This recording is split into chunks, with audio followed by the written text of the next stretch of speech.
ideme s Katkou sadiť tekvice do záhona, ktorý sa neriluje, neokopáva, celý je zakrytý štiepkou, mulčom, tak vám ukážeme, akým spôsobom sa do takého zamulčovaného záhona sadí. Takže prvý krok, odhrabať štiepku. Toto si tu nič nesadil? Neviem ti povedať, možno, že som tam niečo sadil. Toto, čo vidíte, to je koreň rastliny, to bol bôb. A my nekopeme, nerilujeme, takže ten koreň tam ostáva a on sa tam postupne rozloží. Aha, Katka dáva pekne 3 semiačka, aby bola rezerva. Keby sme mali rastlín moc, tak vždy, alebo priveľa, tak vždy vieme nejakú odstrániť, ale keď nebude žiadna, tak si už nepomôžeme. No a keďže podaj dosť vlhká, tak to ani nepolievame a poriadne to zakrieme takýmto pohárom, bude to mini skleníček, v ktorom sa to bude rozvíjať, v ktorom to nenapadnú slizniaci a v ktorom to bude ochránené pred nejakým náhodným mrazíkom. No a ďalšie videjka budeme robiť o tom, že ako sa to celé vyvíja. Prišiel čas zberať pór, dáme si ho ráno k raňajkám. Pozrite, aký pekný.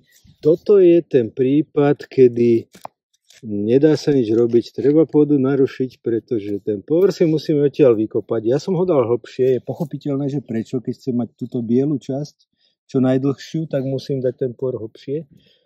A rozsadil som ho z niektorej z týchto rastlín. Toto napríklad nebude treba rozsádzať, je to 2. Ale ukážem vám tu.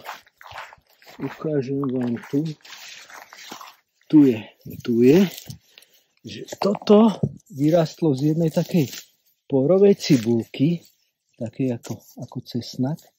A je ich tu 1, 2, 3, 4, 5, 6, 7, 8, 9. Čiže toto keď rozsadím, tak budem mať ďalších 9 pórov. No a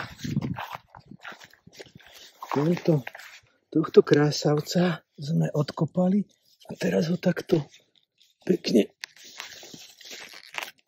vytiahnem. No, takže pozrite sa na to v porovnaní s rukou, že aby ste si vedeli porovnať veľkosť.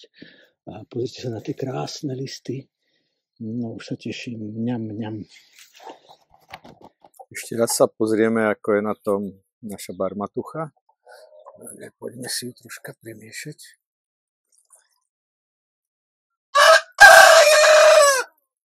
Tá pracuje. Tá pracuje krásne.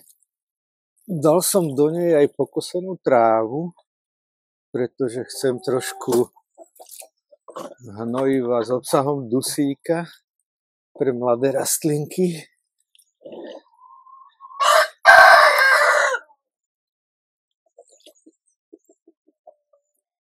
No, je to paráda. Takže teraz je na vrchole kvasenia. Je v nej najviac baktérií. Ak chceme do pôdy dostať baktérie, tak teraz je vhodný čas ju použiť. A ak by sme to chceli vyslovene ako hnojivo, tak ešte počkáme, kým to kvasenie prejde a kým tam produkty metabolitu tých baktérií, čiže to, čo tie baktérie vykakajú, tak keby nás viac zaujímalo to, tak to použijeme až po dokončení procesu fermentácie. Práve zberám špenát a kedysi som zberal len tieto listy. A oni boli krásne, veľké. A prišiel som na to, v Lani sme na to prišli, že tieto stopky, on ide už do kvetu. Špenát už ide do kvetu.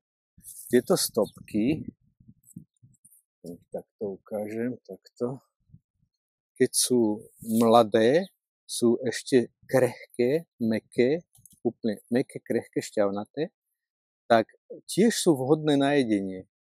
Kým nie sú drevnaté, tak sú skvelé, výborné, chutné, posekáme na kúsky, udusíme spolu so špenátom. Takže teraz špenát zberám tak, že ho pekne takto si ho odrežem,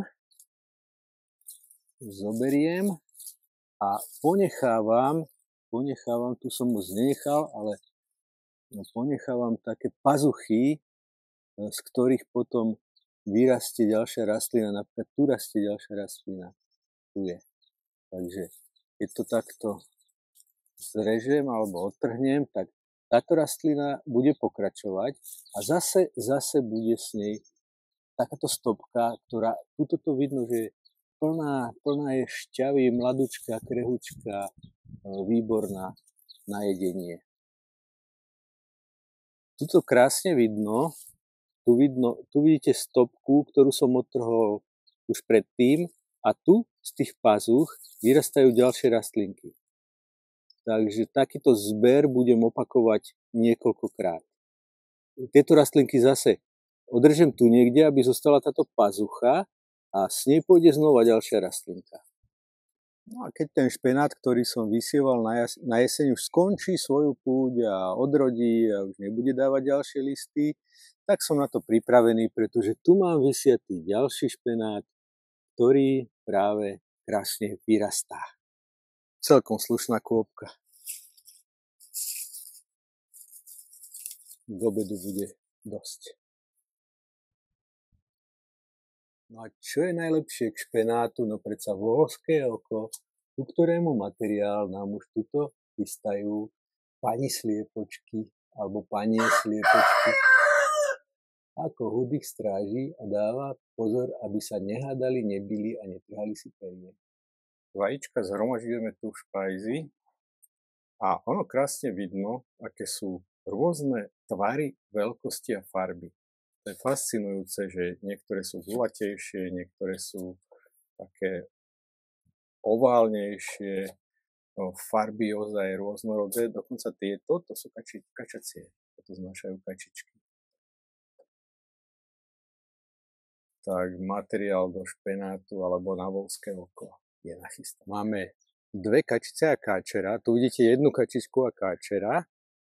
Tak sa pekne schováva za kríky. A jedna kačička sedí na vajíčkach v tomto domčeku, ktorý sme jej spravili z kompostéra, pretože studený kompost sme prestali robiť. Stratil význam tým, že máme záhony rozuma. A ešte vám ukážem tohto člena našej rodiny, jak sa vyhrieva na tačkách zohriatých od slnka. Kocúrko. No a poďme sa pozrieť, že čo robí tá druhá kačica, lebo oni znášali obe spolu do tohto domčeka. My sme odtedy vajíčka brali a nechali sme jej tam 7, na ktorých sedí, ale tá druhá znášať neprestala. A jej hniezda potom vždy hľadáme po celom pozemku. Takže ja som tu jej hniezdočko našiel. To hniezdo je... Tu mám kopu organického materiálu, čo som podostával od ľudí a nestihol som ho spracovať. A pozrite sa, jak si tam pekne spravila hniezdo a znáša tam vajíčka. Ja už som odtade zobral nejaké, teraz sú tam 4. No a keď bude nejakých 7, 8, tak 5 zoberiem a použijeme ich v kuchyni. No a uvidíme, či necháme aj túto kačičku. Keď si sadne, možno jej necháme zo pár vajíčok a budú malé kačičky, ktoré potom môžeme rozširovať ďalej záujemcom, ktorí budú chcieť mať indických bežcov alebo indické bežkyne.